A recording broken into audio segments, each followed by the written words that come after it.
Can you explain Julian of Norwich?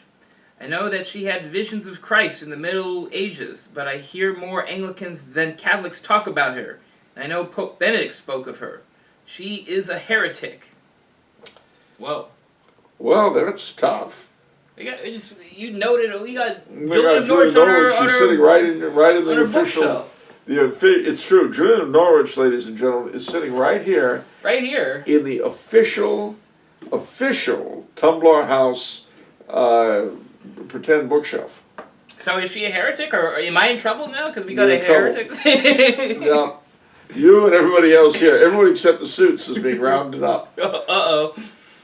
Donna and personnel, they're all being taken away, except the Suits, who are boarding at DC-3 for another country as we speak. But you know how the Suits are, they just take their money and leave. Yeah. Tumblar House is not going to fall so easily as that, at least not on this occasion. No, actually, I'm sorry to tell you this, she was not a heretic.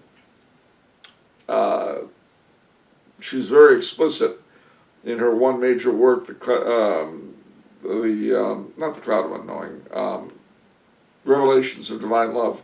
She's very explicit about the existence of hell, and how bad people outside the church and those inside the church who've led bad lives go there.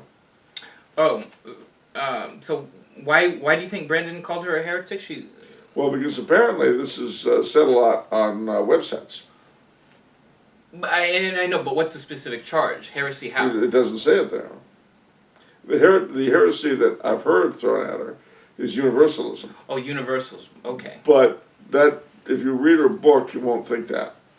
I see. However, if you only read websites that attack her for being a heretic who taught universalism, then you'll get the view that she was a heretic who attacked universalism. Okay. But if you read what she wrote, then you'll get a very different impression.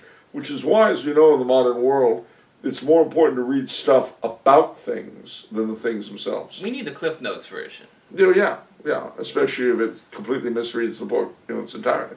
So a Cliff Notes version of Mary Poppins that says children should be beaten. Wow! Yeah. Well, that's what Mary Poppins was about, right? Well, no, Mr. Coulombe, you're wrong. Your interpretation is really off. And your Cliff Notes version of Mary Poppins stinks as a result. I'll say. If someone were to then go back and reread Mary Poppins, he would get a very different view from the Coulombe Cliff Notes version. Same here. Dame Julian of Norwich was a hermitess of sorts who had visions of our Lord, which she wrote down Revelations of Divine Love. She has not been canonized or beatified by the Catholic Church, but Pope Benedict did indeed quote her in terms of God being love.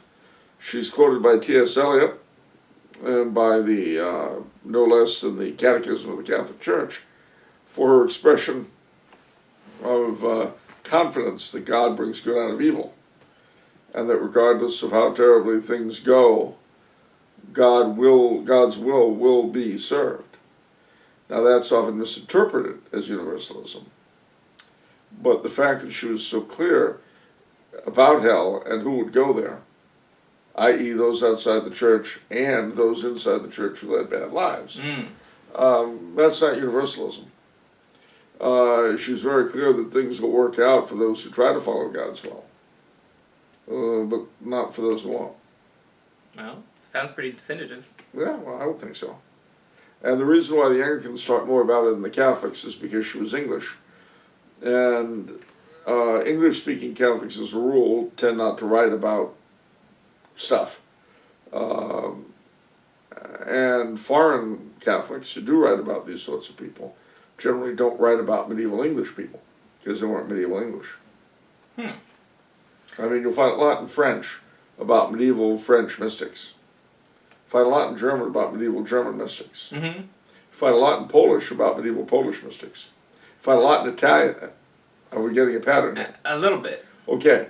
The problem is that English-speaking Catholics do not know the English-speaking Catholic heritage. I see. But the Anglicans, who have tried to claim it, have had to learn it. And of course, the Anglo-Catholics and those folk did their best to not only reappropriate it, but make it come alive again. So. Okay. Is that it? Is that everything about Julian of Norwich you have to say? Okay. So